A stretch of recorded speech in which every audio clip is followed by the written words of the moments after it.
This is a special pop-up edition of Nitro Reports for January 2022.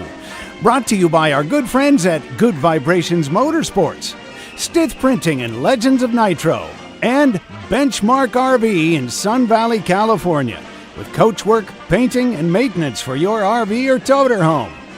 Joining Donnie and Dar tonight are 2021 California Hot Rod Reunion Nitro Funny Car winner Drew and Pat Austin. And here they are. It's Dar Hawthorne and soon to be joined by Donnie Couch. Well, hi, you guys. Oh, that's a still of me. Well, this is interesting. We're trying some new stuff here, okay? We're going to have to go to Zoom as our backup. Bruce is frantically running around trying to figure out what's going on. Hey, I'm just going to use the voiceover time here to say a shout out to Jim Broom, who is a good friend, and he's going to be retiring from Nitro Funny Car Racing with his Speed Sport car that he's run for so many years. He also ran the Candies and Hughes car, a number of them, but for health reasons, he is retiring from funny car racing. His rig is up for sale. His funny car's up for sale. And his driver, James Day, is looking for a ride. It's a shame to see him go, but he just mounted a new Barracuda body. Zoom wants access to my camera. I will say yes. Right. That's just frightening. But anyway, there's a new, Jeff Moniz just mounted a new Barracuda body on Jim Broom's chassis, so if you guys are interested, you can always send us an email to info@nitroreports.com. He has a great rig, a lot of new equipment, and won the UNFC race in 2020, I think it was. And also, Eddie Knox, who was going to be on tonight, is actually testing a boat out in Parker, and he can't make it, so we're screwed. There we go.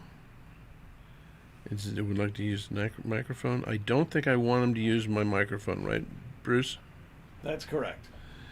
There we go. Okay, I believe... Are we ready? Yeah, not sure Donnie's in. We might have Pat on the line. Hey, Pat.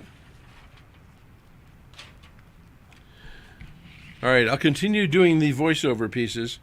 The 2022 Legends of Nitro Funny Car calendar is still available. If you go to Stith Printing, place an order for a T-shirt, you get one of these doggone things free. They're cool. They're all right. And I think we've got about a couple hundred left. So you can even call up and order a Bank Shift T-shirt, and you will get a Legends of Nitro calendar. Are you guys in the background? Hello. Hey. Hi, Dar. Hey, how are you doing? They're coming in one at a time. Nice. You there, Pat? Yes, I'm here, Dar. All right. Oh, I can see you guys. Whoa, that one. Okay, fix that. What do you mean? You want closer? So, how are you guys doing? We're good, Dar. How about you? Doing fine. Still trying to get Donnie on here. He's threatened to come on at any time when you least expect it.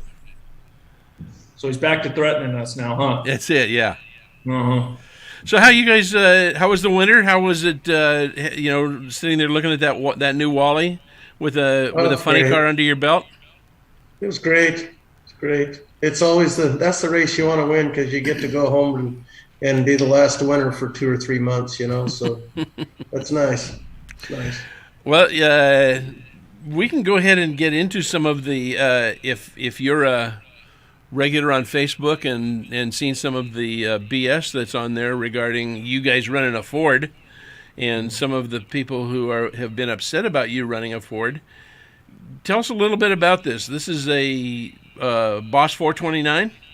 That's correct.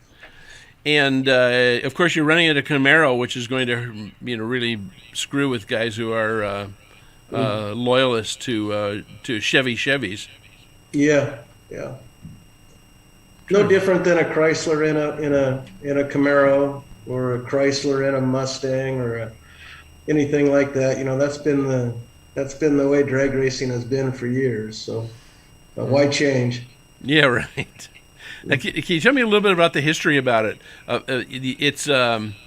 This is a motor that your dad Walt developed. Yeah, it started towards the end of around 96 or so. We were coasting, not racing like we normally raced. We still were racing on a smaller scale, but when I mean coasting, I mean we weren't in the hot seat for having new parts developed and being on the leading edge of technology with blowers and cylinder heads and camshafts and different things, clutches and those types of things. So we were kind of coasting, and my dad, we actually, the last race we raced was a motor we pulled out of a design motor that we had that had won us a championship back in like 89 or 90, 91, somewhere in there. And it was a motor that couldn't turn the engine RPMs that we were turning at that time. And we said, hey, we're going to go out, because we had hurt some parts race before, and we didn't have, only thing we really had was our older motor stuff. So we said, hey, let's go. This thing made tons of horsepower in the dyno. Let's just go let's go run it at Seattle for the last race and see how it does. And well, we didn't run very well with it. We couldn't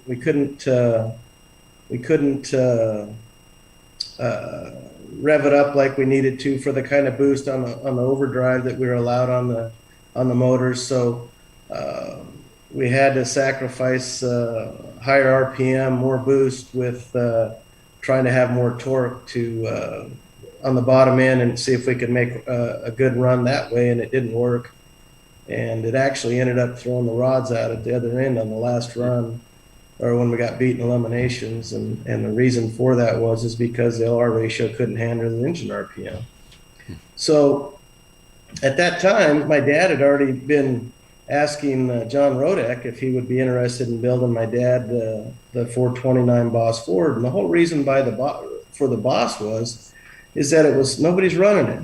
The Jordan brothers tried years ago. They're great guys. Gary Selsey drove that car for a while. It had a Boss 429 in it, and those guys did pretty good for what they had. And I would have loved to have seen them run it longer, but for whatever reason, they just quit after a few years. But so we actually did get to dyno Ford on our dyno for a guy out of Canada, the Boss 429, and made good torque. Horsepower wasn't so great, but it made good torque. So we're thinking, hey, good torque's an indication of a good design. So let's, my dad thought, let's go into this a little farther, and he did. And he got John Rodek to build us blocks. And right as that was happening, we were going to run it in alcohol. And right as that was happening, my dad got about 50 grand into the deal with John, and it took John, I can't tell you how many years to build the blocks, because he didn't have a program for it or nothing like that. Honest to goodness, I think he did it with a manual end mill, but he didn't. I mean, he had it on a CNC machine, but I'm telling you, it was quite a feat that he when he did that, and they turned out just fine. They're just great, the blocks. And but it took him, I think it was damn near 10 years or 8 years, something like that. And so we got the blocks, or during the middle of the blocks, the somehow, some way, the NHRA got wind of, or got some complaints. I don't know from who, don't care. And they decided not to allow a 4900 bore center block in alcohol racing. So needless to say, that put the fire out for all of us, not just my dad, but for all of us, and we quit racing. And the stuff has been sitting around since. And so after my dad, or after my son graduated high school and went out and got a job, he did everything that I asked him to do growing up, sports. He did everything, and he did good in school. Was a good kid. And I says, well, what are we going to do now? And we used to fish a little bit, and that just didn't do it for us. And he says, hey, you see these A-Fuel cars in the nostalgia race? And I said, no, I've never seen one. So he showed them to me, and I love dragsters. I love front engine dragsters. Wow. And I said, well, that looks pretty cool. And at that time, the guys at Total Performance, Brent Yagi and Garrett Richardson, are running a Pro Mod. They started running a Pro Mod, and they wanted to use the Boss 2. Well, Brent Yagi he's an engineer with an airplane firm, and he designed the whole block, all the things that were not the block, but all the parts that go with the block and the gear drives, those types of things that weren't built for it yet, because it's a one-off project. Well, he went ahead and finished it all, and copied the cylinder head that we had, and made cylinder heads, and did a fantastic job. He was a heck of a designer and engineer guy, sharp as all could be. So we got to be able to put Drew's dragster together, go out and start running on alcohol, and didn't do it wasn't fast or anything. Wasn't trying to be, just trying to get Drew used to driving. And did that for 5 or 6, 7, 8, 7 years, I guess. Got to compete against Gene Adams and Dean Adams and Ken Bates and those guys that are really, really the hot dogs when it comes to A-Fuel dragsters, and Gene's experience and Dean's intelligence. Obviously, they're the ones to reckon with in that class. So we went out there and we raced against a 392 with a 429 Boss, and normally aspirated, and started out getting our butts kicked for a while, but then me and Drew just bucked up and dynoed the heck out of the motor and tested like crazy, and just put the effort in to get a small reward with success. And with our Boss then, normally aspirated is, there's a point here, but normally aspirated is a good point when you look at a motor that is, does it have a performance advantage? Well, you would think, normally aspirated is the key to all that, because the things normally aspirated motors don't have blowers. The only thing the normally aspirated had was nitro, but blowers and things like that to make horsepower. So the normally aspirated thing is an interesting class to me. It's a step into the procedure of running a blow-in car for sure, because it teaches you so much as far as nitro. When you run on nitro, you got to be really careful for a lot of issues. But my point is that a 392 ran just as good as a Boss 429 normally aspirated. Then we had some great races with those guys. They beat the heck out of us for a while. Then we started beating them, and then we beat each other, and ended up really fun relationship. And those guys with a 392 were just bad. They're really good, and it was just fun to race those guys. So then moving on, we decided we want to go funny car racing, and it took us a year and a half or so, maybe 2 years after we bought the chassis, to really get into it. And we started dynoing the Ford, or the funny car, the nitro funny car, the blower on my dad's hub dyno out at his race car shop. I don't know if anybody's done that yet, but it's pretty exciting with the nitro car on a hub dyno, or any car on a hub dyno to be. Yeah, Drew sent me a photo, a video sequence of it, and it's pretty amazing. I'll tell you what, I thought we had her planned out pretty good. We're trying to look at doing things a little differently, in the fact that it's really hard for me to sit there and watch cars go through about 1,100 feet, and smoke starts coming out, and then they shut off and the whole car disappears.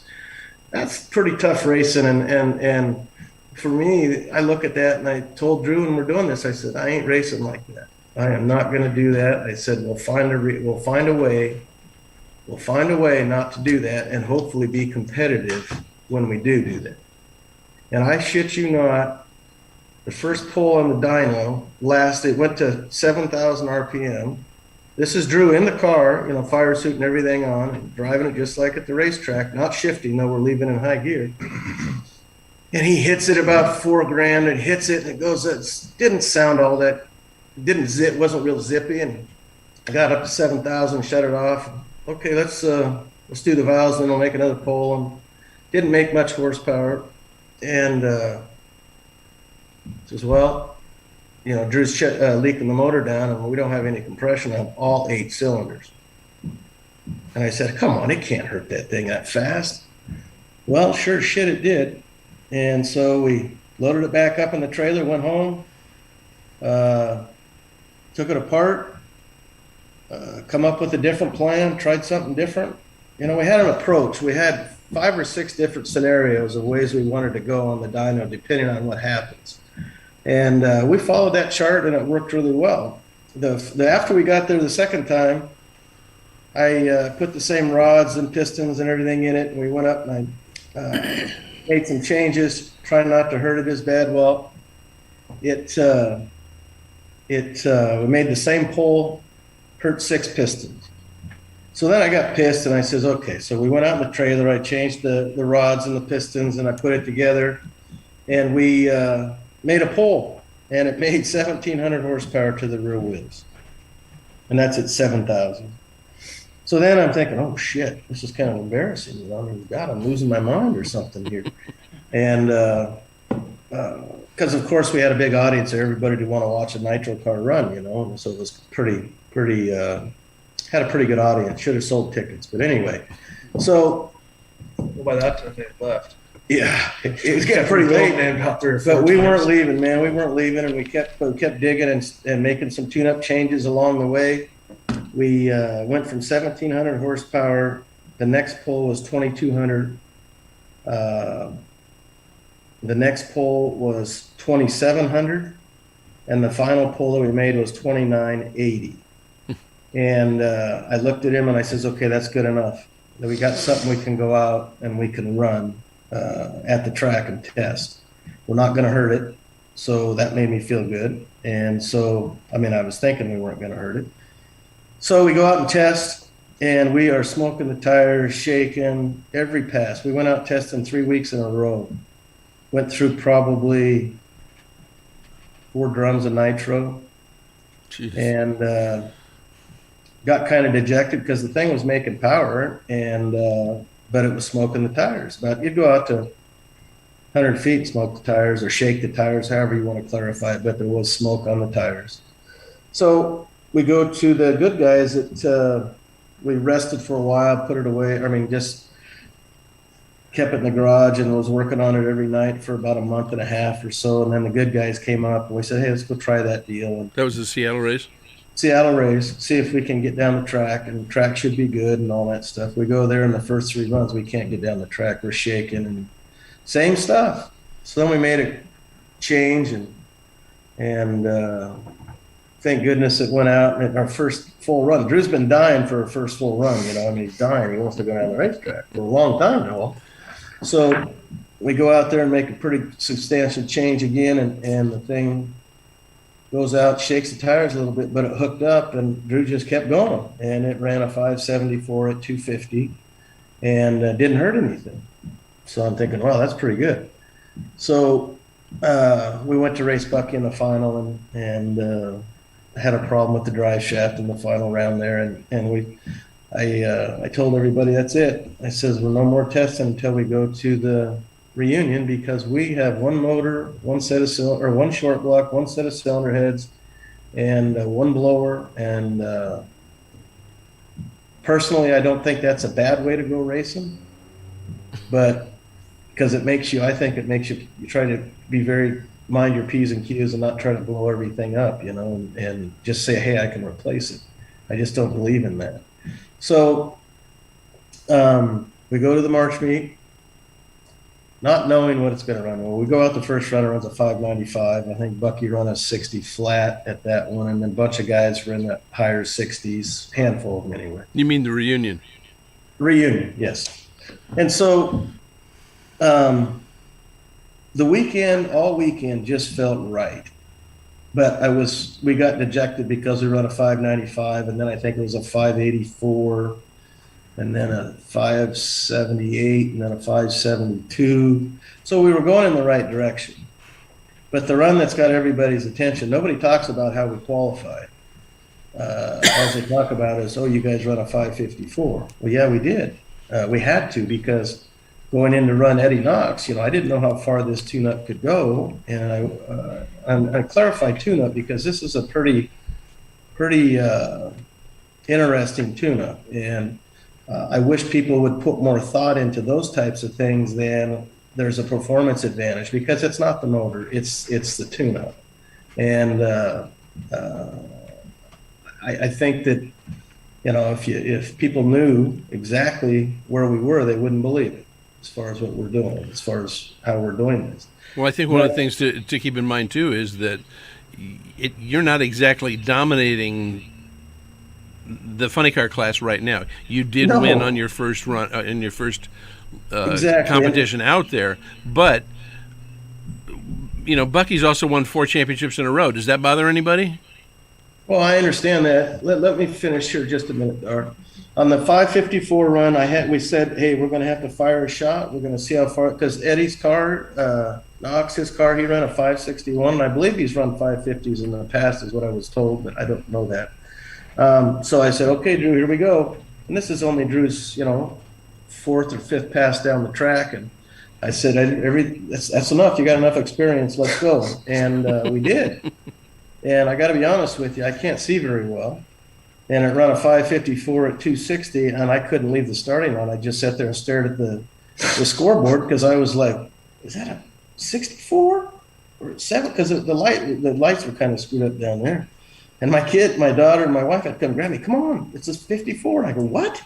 She said, yeah. I said, oh, great. So I turn around, I walk them back to the car, and I'm still in awe. It was just a beautiful run. Everything went great, but we stepped on it pretty hard for that run, and that's why it stepped up. So that's the magic run that if we hadn't run that run, I don't think there'd be anybody talking about anything as far as a performance advantage goes. We run a 563 in the final to a 566. How come it slowed down? I don't know. It's something that we're trying to figure out, because we need to figure that out. But nitro cars throw you things like this, and Donnie, you know that. They'll throw you a bone and think, hey, man, I got this thing figured out. Well, now, just when you think you got it figured out, it'll bite you. That's right. That's right. So, when it comes down to, we got outrun in the semifinals by Dan Horan, who just flat hauled ass, outran us by 10 miles an hour. Normally, when you have an engine builder or a really good tuner or somebody that's into the X's and O's of an engine, mile an hour is the horsepower indicator, or a cylinder head flow indicator. Hey, these guys got something going here. Not necessarily the ET. ET is easily made up by transmission, clutch, engine RPMs, things like that. But the overall number that shows horsepower is mile an hour, and that mile an hour is contributed to specifically by a good set of flow and cylinder heads. And obviously Dan Horan has one hell of a set of cylinder heads, because he went 267. And I can tell you right now, this car ain't going to go 267. Maybe down the road someday, but I don't know. I just don't see that happening in our future for a while. But so, the whole thing, we win one race. Our first race, which is phenomenal. It was a perfect weekend for everybody. We all had a blast. And all of a sudden you get, I'm not going to mention any names, but you get a guy who wasn't even at the race, who thinks that he knows what he's talking about when he doesn't. He drops everybody's name in a conversation about, hey, I talked to him about this. He said the same thing, and he's full of crap. And we all know who I'm talking about, but we're not here to talk about that. That guy is he's on a different planet. And so my point of this was, if anybody could tell me what the performance advantage, or where I can look for a performance advantage on this Ford motor, please let me know. Is it in the short block? No. Is it in the cylinder heads? No. Where is it? There isn't one, and I'll tell you why. The determinant, if somebody could say to me, hey, it's the valves are really big and the ports are really big and the heads flow like crazy, which they don't. These heads were built 30 years ago. This is the A441, Yes, it is. and it was And they were developed built- for pro stock for Bob Bob Glidden. Glidden. Yes, and they were obviously they were allowed by NHRA, and they're still allowed by NHRA in the Nitro Nostalgia class.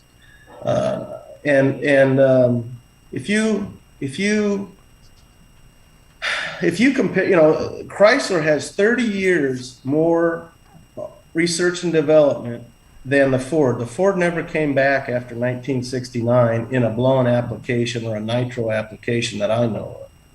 Nobody's ever done any research and development on it that I know of for a nitro car or even for an alcohol car. There's a lot of smart guys out there in this pro mod classes that are building all these outlaw motors. I mean, they're building them to the max big time horsepower.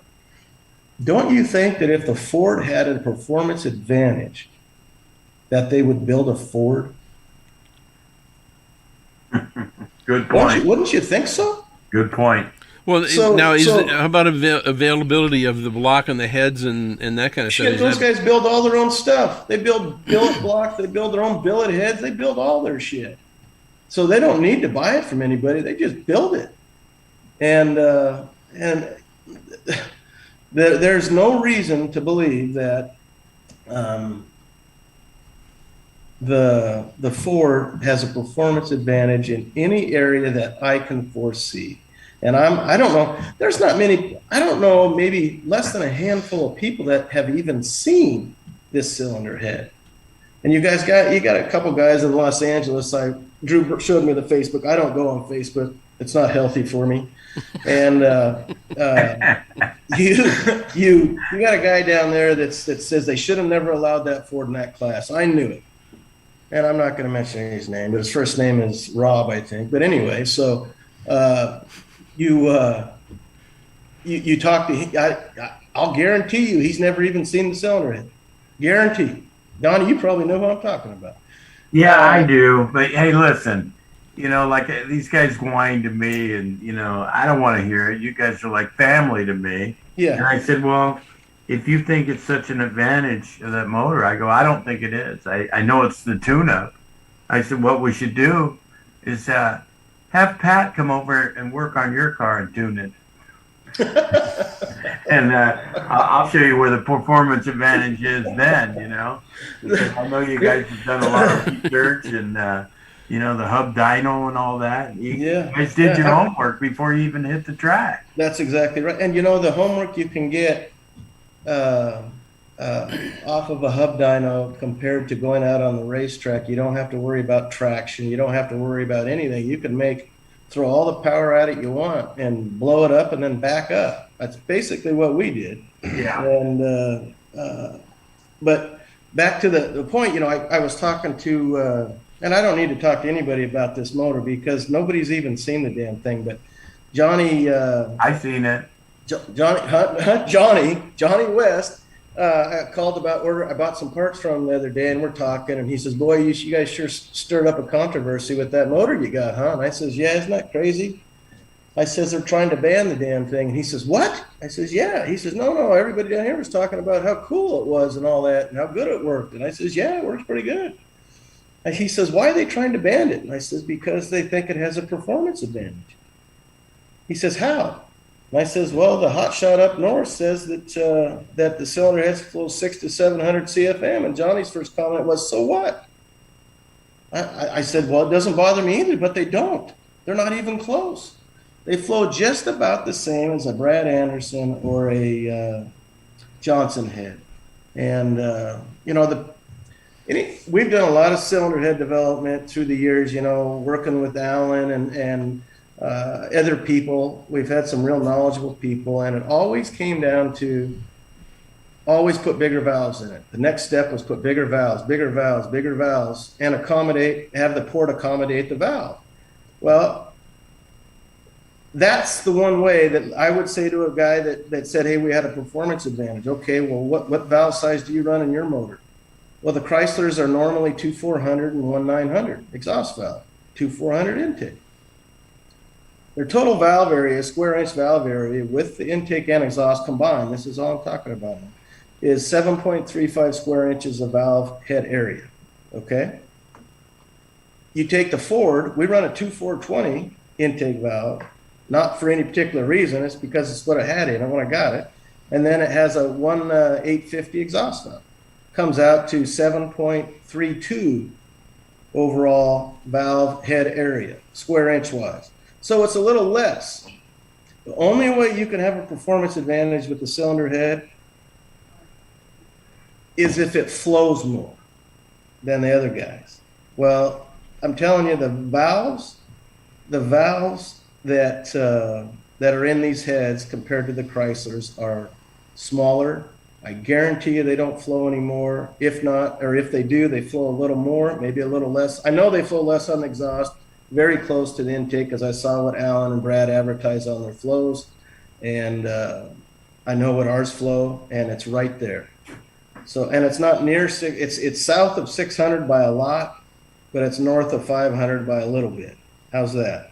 And it's 506 on the intake at 8,000. Well, didn't they run around 525?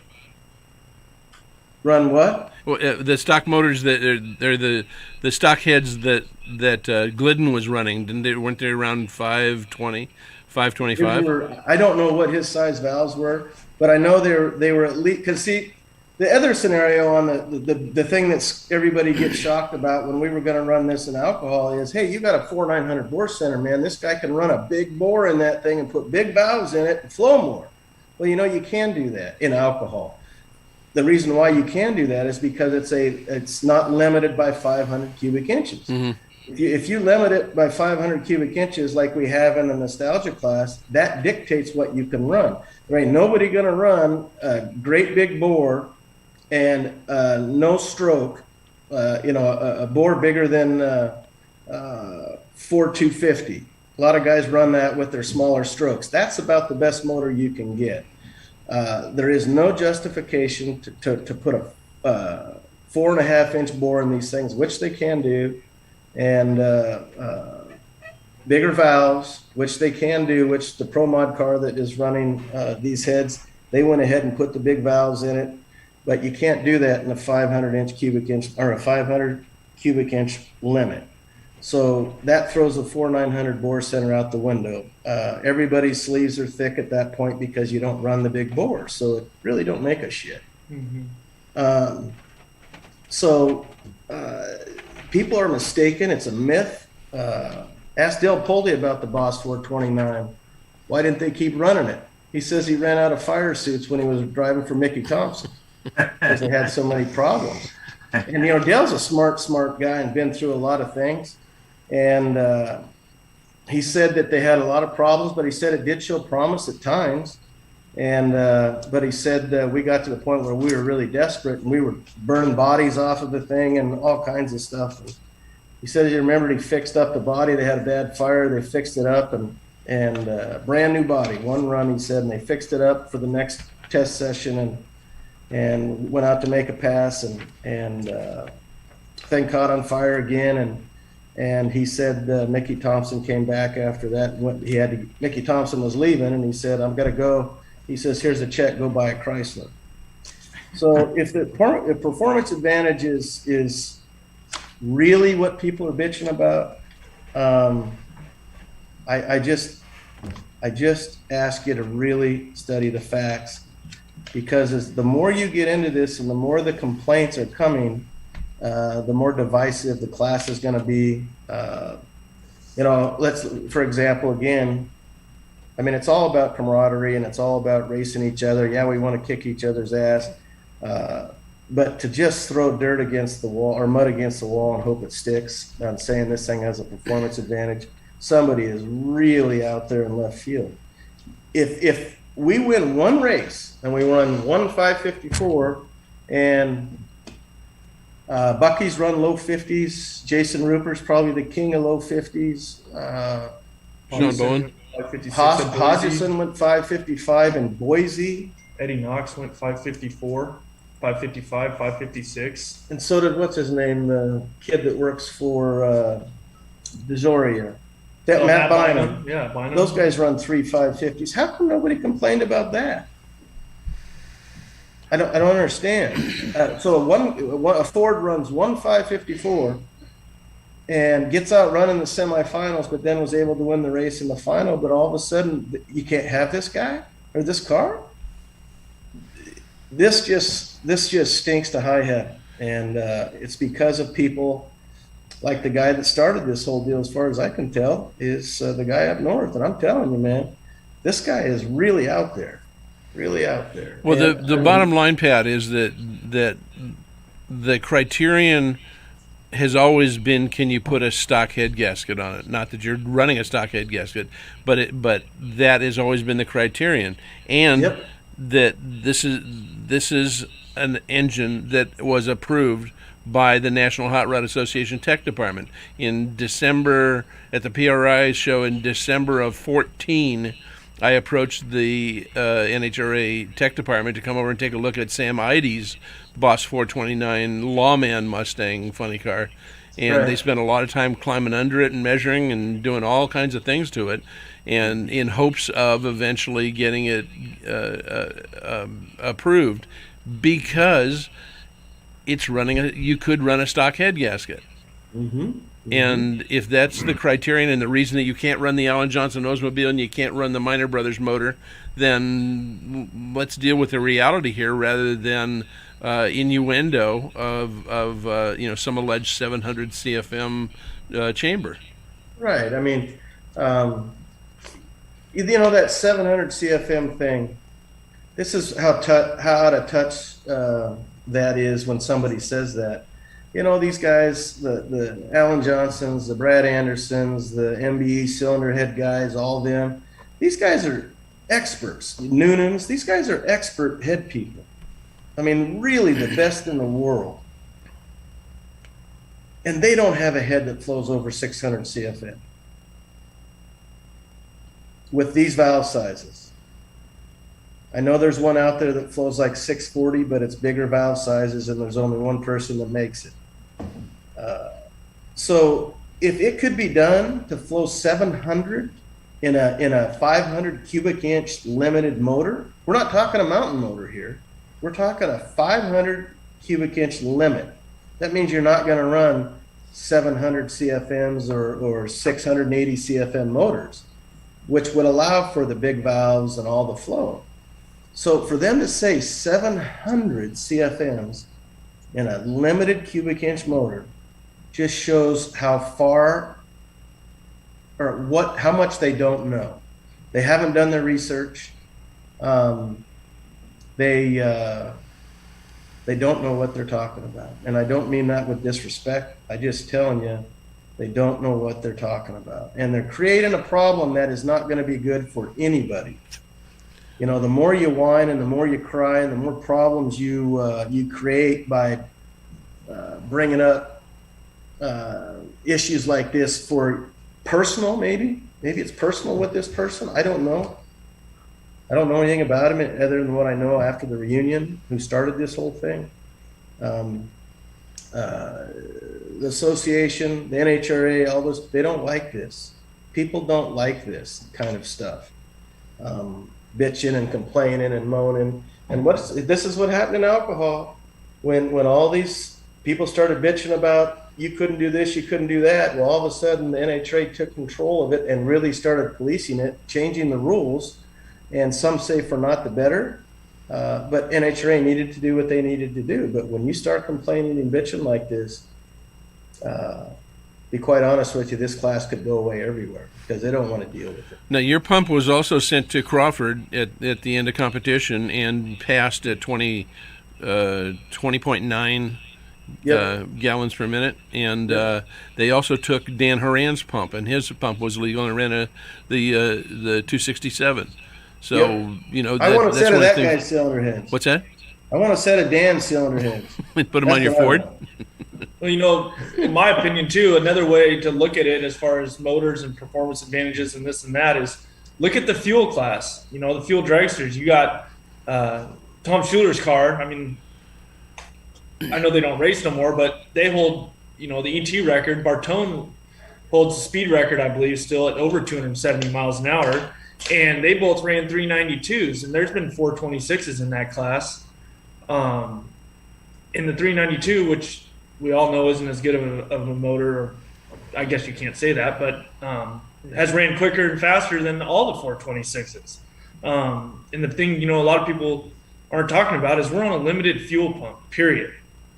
I don't see no motor, no matter what you do to the motor, going to outrun, or have a performance advantage if you all have the same size fuel pump, period. That's another thing people aren't talking about. It's just like throwing shit at the wall and hoping it sticks, period. Yeah. That's the limiting factor. I think we'd all agree is the fuel pump. So if somebody wants to run 700 CFM cylinder head, knock yourself out. Because I'm gonna go open a piston company then, so you can buy your pistons from me. And try to get enough fuel out of that pump. And it ain't gonna run as good as the 500 CFM ones. The freaking 392 heads only flow about 460 CFM on the intake and like 350 on the exhaust, or no, 280 on the exhaust, something like that. That's that 392 head like Alan Johnson made, and then they don't flow hardly anything. And how can that Gene Adams normally aspirated car against the Ford normally aspirated car or motors, they were very, very similar. So we were always within 500ths of each other at every race. Mile an hour was within a mile an hour or two of each other. There was no difference. Well, let's end on a good note here, or let's talk about a good note. We've been to those races now, the nostalgia races, not all of them by any means, but for the last 7 years, and we've watched the funny car class. Obviously, we're funny car guys, and we like that, watching Bucky and hanging out with him and stuff. It's been pretty fun. But that last race, the reunion, that was a race for that had a lot of excitement. The cars were side-by-side racing. I don't believe we had an oil down in any elimination round. The cars were all running 60s, and it came down to a whole shot in the semifinals to win, and then it came down to a 300ths advantage ET-wise to win the finals, side-by-side racing. And then somebody has the freaking audacity to blow it all up and start talking shit. And I think it's just an insult, and I hope, that's why I was hoping Eddie was going to be on, because I'd like to talk to him about it, because he's a smart guy. He's got a lot of engine knowledge and things like that. So do what's best for the class. And if we go out for some reason and let's just say we win every freaking race and we're just throttling everybody, shit, I'll leave and go to Hawaii. But that ain't going to happen. It ain't going to happen. Bucky has been the dominant car. Bucky, at the March meet last year, Bucky had no one even close to him. He just ate him up every round, and it wasn't good side-by-side racing. He was so fast. And how come they don't bitch about that? Well, they do, because they protest, which is their right. They protest all the time, which is their right. You can do that. I wish they'd protest us. It happens to us all the time, and they fuel a car. And he came, matter of fact, like you said, they took our fuel pump. The tech guy came over right after we run 554. And he says, he comes over, really good guy, comes over and says, hey, I hate to ask this. And I said, sure, go ahead. He says, after the race, we need to get your fuel pump. I says, great. Perfect. He says, what do you mean? I says, well, I prefer it this way. I just prefer it. But I have one question. I have one thing I have to ask of you. I said, I would like you to, if we get lucky enough to get to the finals, or if we lose in the semis, or if we get lucky enough to get in the final, I'd like to ask you to be down at the finish line on your motorcycle And when Drew goes by, or if Drew pulls in, you pull up and you stand there and you watch that car. Just stand there until I get there. We'll do anything you ask. And he says, he's kind of got a funny look on his face. And I said, hey, we're going to get hit with all kinds of things on this thing. And I said, I have no problem accommodating you with any of it. I said, next it'll be the motor. And he says, NHRA said it's not the motor. They just want your fuel pump. They don't have a problem with the motor. I said, I would hope not. And so he was. We won the race. He's down there sitting on his motorcycle. And I said, you ready? We'll pull the pump off for you. He says, can we pull it up to the trailer up there? The NHRA trailer right up by the time slip booth. I said, sure. So we pull it up there. We had to run back to the trailer and get our plugs and the stuff to block the fuel pump off. So we did that, pulled it off for him, handed it to him, and away he went. And he was very thankful, and I was very thankful to him, because there's so many people talking, that accuse you of cheating, which has happened forever in our careers in racing. And people that have been accused of cheating know that it's not a big deal until it gets old.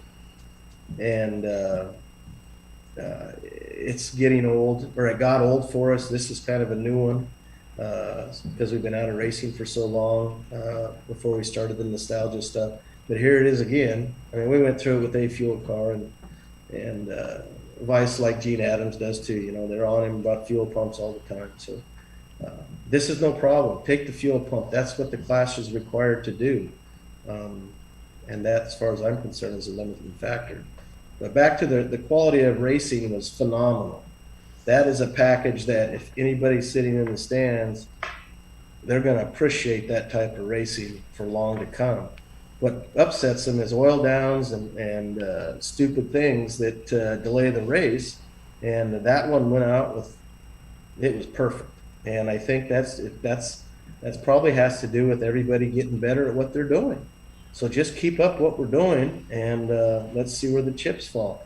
We're not going to be the only one running a 554 this year. I can guarantee you that. I'll bet money on it. At the March meet, somebody might even run a 40. And there's going to be low 50 cars there. Whether we're one of them or not, I hope so. We just need to figure out how we want 554 first.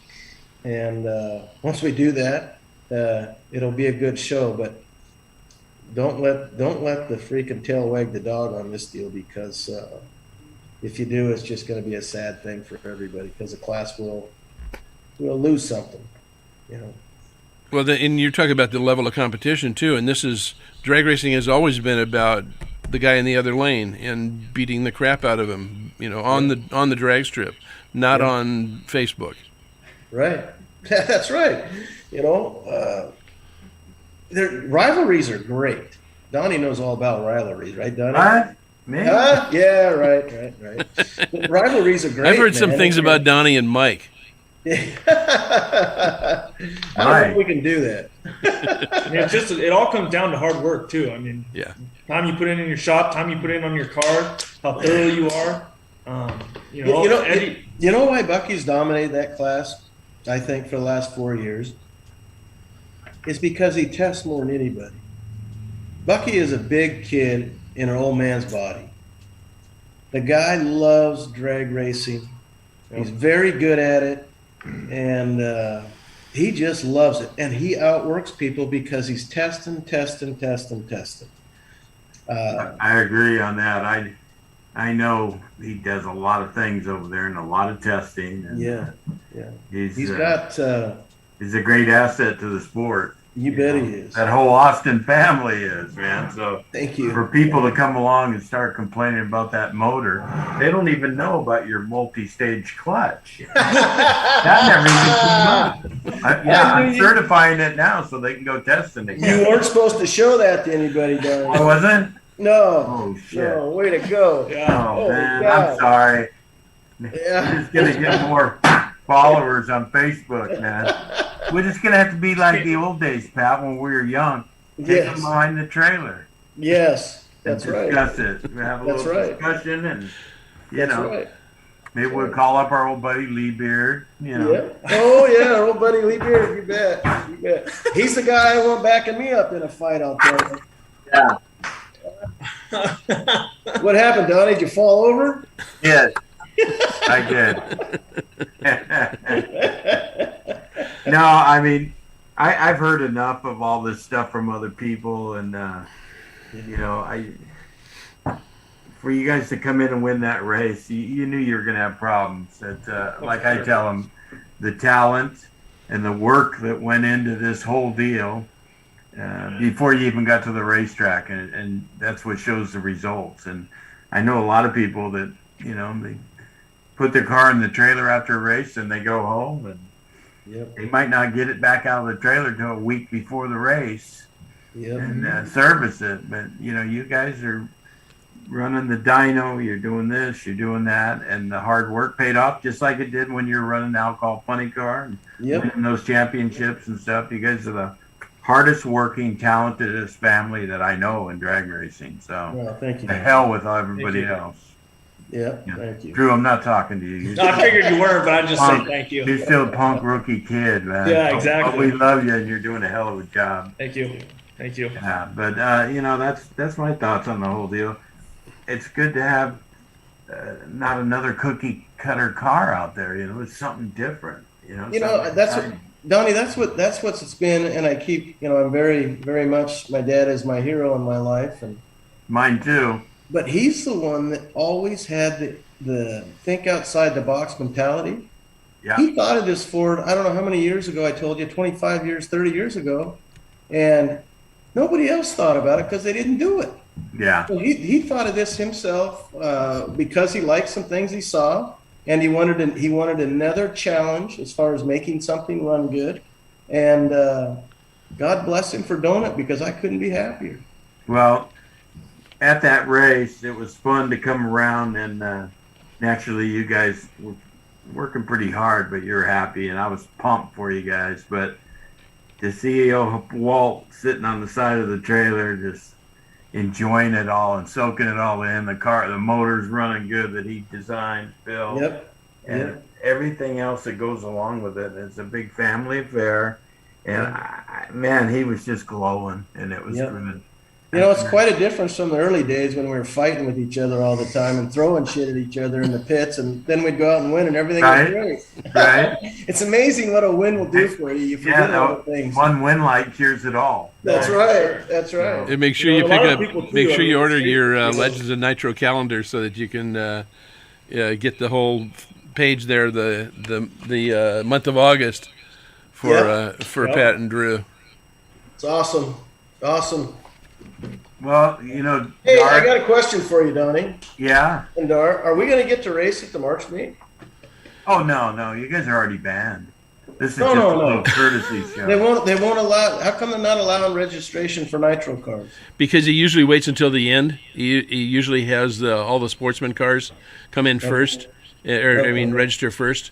I hope so. It's not an issue, and right now. Kern County is still deciding on how they're going to handle large crowds and what they're going to do, and what they don't necessarily move the way that the rest of California does. Right. But that's what I thought you were talking about, if we're going to be able to run it because of COVID. Yeah, right. Who knows? And right now, Blake is using the Memorial Day weekend, as he did this in 21, as his backup, just in case there's a flare up or anything like that, or Kern County makes them do it any differently or with any less. I mean, you can't put on a race if you can't get spectators. No, that's right. Yep. I agree with that. So right now, that's the Memorial Day weekend is his backup, but he is not. As far as I understand, has not heard any cancellation or postponement or anything like that. The March meet's still coming up in 50 days. Great. Awesome. We're looking forward to it. Man, that's right around the corner. Yep. I better get your clutch back to you. See. Doggone it, Johnny. That's great. Well, I got to stir the pot, Yeah, absolutely. You wouldn't be yourself. Well, you're not the only one doing it. What? The funny thing too is people on. But I'm joking. I'm joking about it. They're serious. Yeah. How screwed up are they? Most of them don't even have skin in the game, and if they do, it's very little. So I mean, they're just wanting to get people fired up thinking they're funny guys, and it's just more annoying than anything. But I guess if you got nothing to do, then go ahead and do it. But Well, I think too one of the things that we all got to take a look at is the health of the funny car class, and while because of whether it was because of the virus or whatever, that there were 17, 18 funny cars at the reunion this year. We have had as many as 36, I think, and there are new cars being built. There are new teams being formed, and as well as Top Fuel, and we're probably gonna have a record amount of fuel altereds for this event. There may be as many as 23, 24, which would be absolutely awesome. And also the growth and the ability of a class like Nitro Pro Comp for guys who just are not going to try and run a 540, or a 54. They're just not going to do it, and they're real happy running a 590 and picking up a March Meet trophy. That's it. That's what it amounts to. Good times to have by all people. Participation trophy. Yes. Look at him. Leave it to Donnie. Well, I don't know. I'm big fans of the Austin family, and I'm part of the Austin family. That's right. That's right. You mess with Tony Montana, you're messing with the best. Right? We got each other's back, that's for sure. Yeah, exactly. Well, but you guys just got to keep up the fight and do what you do, and whatever happens. But I hope it all turns out, or just go along with it. Yep. We don't need to lose another funny car team or the great family like the Austins, because when I can go to races and see Bucky and Pat, Drew, and then have Walt sitting there on the side, that's a good day for me. Yeah, all the pictures that were submitted for the Legends of Nitro calendar of you and Bucky lining up at Seattle was like, everybody understood the significance of that, and it was really amazing to see. Yeah. You know what Bucky thought of my fat ass staring him right in the face? I did that on purpose, I was supposed to stand on the other side of the car, but I can't do it with him.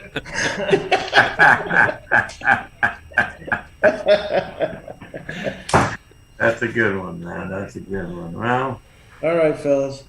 Thanks very much for coming aboard, you guys. Yeah, guys. Anytime. Great to see you guys. And talking to you. well, I'm sure there's going to be a lot of bench racing around the Good Vibrations March Meet coming up in 50 days. If you haven't ordered your pistons yet, forget about it. Yeah, right. They can come on over and take a look. Well, thanks for airing your side of the story, and it clarified a lot of things for me and other people, I'm sure. And we wish you the best. I wish just a good dialogue between. I'd love to talk to Eddie, guys that make sense to me. Some of them that throw the shit against the wall, I don't care to talk to those guys. Well, and Eddie is just so you know too that Eddie is down in Parker and is testing a boat for a guy and propellers and that kind of stuff. And he said, "Hey, look, I would really love to come on tonight, and I will come on sometime in the future, but I got to make some money right now, and that's what I'm paying attention. That's why I'm down in Parker." That's where I'd be. That's where I'd be. No, you'd be in Havasu. That's right. That's right. All right, guys. Well, tell Eddie if there's any reason for us to talk, or if he'd just like to chat, I'd love to talk to him. So. Okay, he's a pretty level-headed, smart guy. So yes, he is. Great guy. He's one of my dear friends, and he's a good guy, and he's good for the sport. Okay, thank you, guys. Okay. Thanks a lot, Drew and Pat. Hey, Thanks. Donnie, why don't you stay on here for a minute? Okay. And, I can't see you. You keep switching, and it goes to the speaker above Bruce's head. Bruce keeps doing that just to screw with you, man. Does he? Yes. That's why Diana fired him. No, I thought that was the orange incident. Oh. Ooh. Oh. I forgot the Halloween curse. Well, just a couple of things I wanted to go over is that if you go over to the Facebook page for United Nitro Funny Cars, there are 3 dates now there for one Seattle race with Good Guys and 2 races at Tucson which you'll be able to pick up the dates there. We're going to be publishing the schedule real soon. And unfortunately, because we keep running out of drag strips around Los Angeles, and we just lost the Fontana track, it's real tough to find open dates because everybody's rushing in to get dates. So we're probably going to piggyback with somebody else. And one of the things too is that it looks like UNFC will be United Nitro Funny Cars will be bringing in a fuel altered class as part of the show. So it's it's going to be a nice, balanced, really good show. And Johnny West is working with us. So there's a lot of good people involved. And as I mentioned, there might be 24 fuel altereds at the Good Vibrations March meet. Well, that's always exciting. I don't think they knew how big that class would get, or how exciting, and people just love it. So to have the fuel altereds there at UNFC or anywhere, it's just a bonus. Well, also, just that I want to mention again that Jim Broom is retiring now and got his entire operation up for sale. And if you need a hell of a driver, there's this guy that's I think won the March meet 4 times. James Day. Yeah, and he's driven fuel altereds, nostalgia funny cars, nostalgia dragsters, big show funny cars.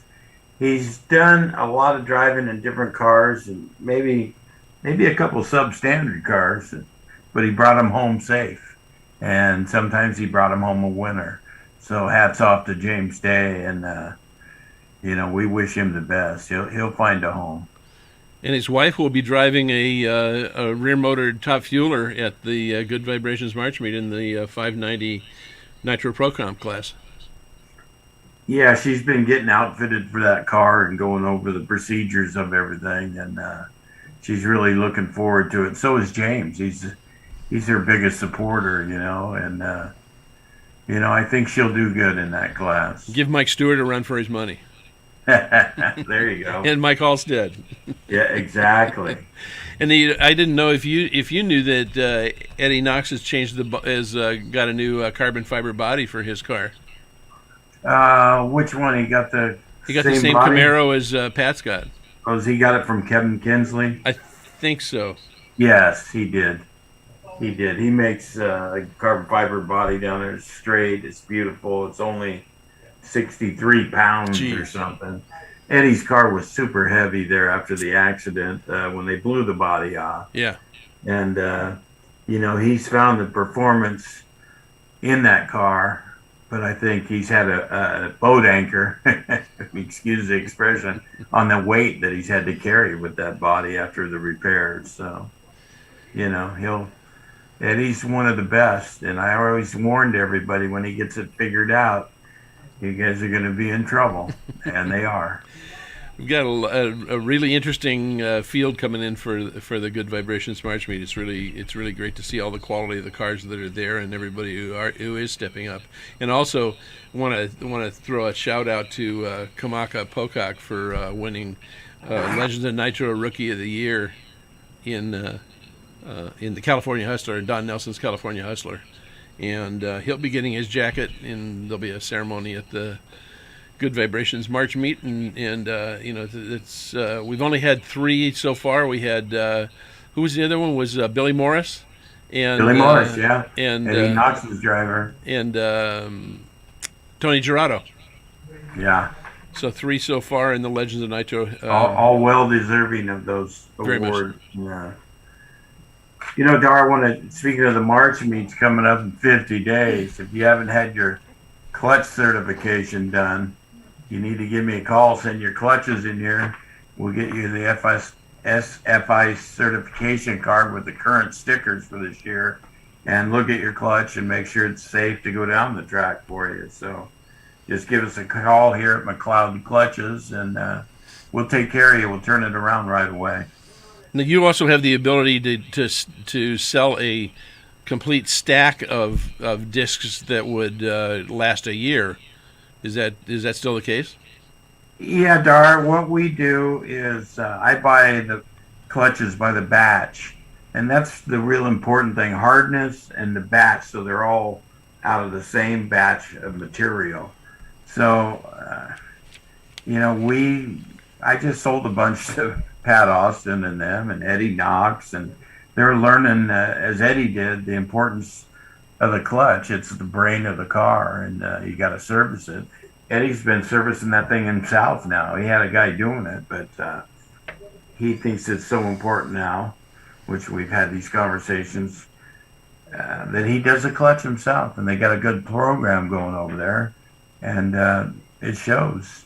It really shows. That's the brain of the car, and the clutch discs and the floaters that go in it are so important. And we sell the clutch discs and floaters to all racers. I can build you a whole complete clutch, whatever you need, but for the most part, we're here and we've got good quality parts, and our parts are all Bonifanti discs, which are the best in the business, and the clutches and everything. So we got good support from Bonifanti's, and we've got a partnership going on. And you're able to buy the clutch discs, for the same price you would if you called them. The only thing you're going to do is you're going to save in, the transportation costs of shipping them. And trust me, when you ship a box of 10 clutch discs across the United States, that's like 80 pounds.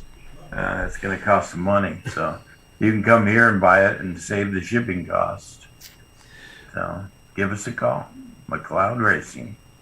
And you can find that on the World Wide Web. And so that's about all I've got, Donnie. I think one of the things that want to apologize to everybody for not doing shows since what was the last one? October, I think. That just a lot of things were happening, and didn't your camera have COVID? No, but I got the real flu during Christmas, and my doctor congratulated me, saying that the regular influenza had not been around for a full 2 years, that all of the statistics were going into the COVID results. And so he said he awarded me with a really nice bottle of codeine cough syrup, so I could keep hocking up hairballs. With codeine, but not narcotic, right? No, it's the non-narcotic codeine. Okay, good. Yeah. Good. We're just going to clarify that for the folks out there. Well, Dar, it's been a different world for us with all this COVID and this Omicron and everything going on. We hopefully we can get through the March meet, the best race of the year, the biggest race of the year, and with no problems of COVID and all that. The racer problems, they'll work all that out. But these health issues are pretty serious, and we can't do this racing without the fans out there. So hopefully it all turns around and we get to have a good race.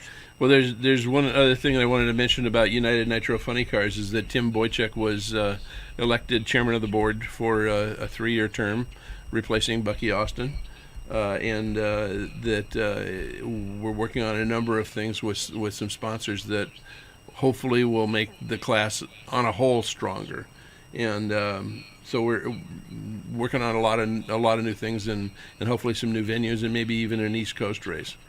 Oh, there you go. We need something back there, because I know there's a bunch of guys that built cars and thinking there was going to be a lot of racing on the East Coast, and there's nothing. And some of these cars are up for sale. And they're not traveling to Tulsa for the for the Heritage race down there. No. I mean, I think at the most we've had 4 cars down there. I think they're all butthurt.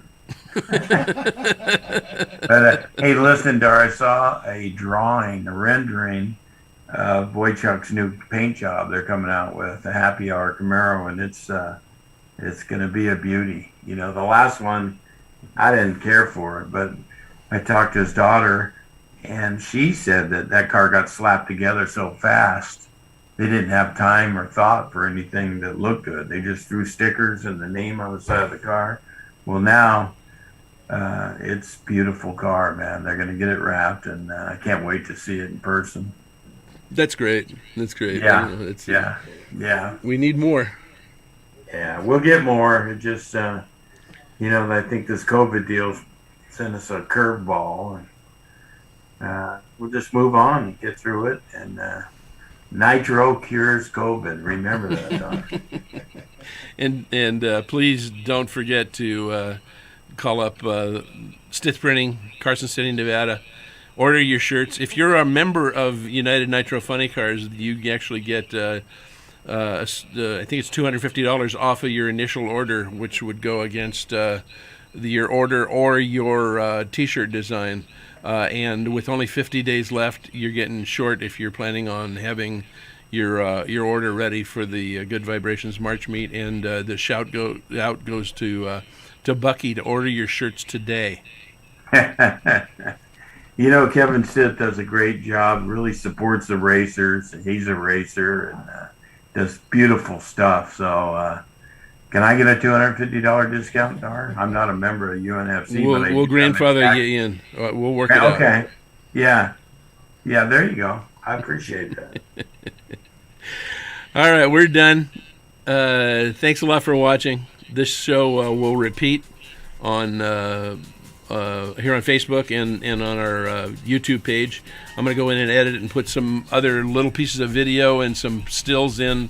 So in the version the alternate version that will be available probably tomorrow, it'll have some footage of the dyno, the hub dyno at Austin Racing, and some of the other things that we mentioned during the show.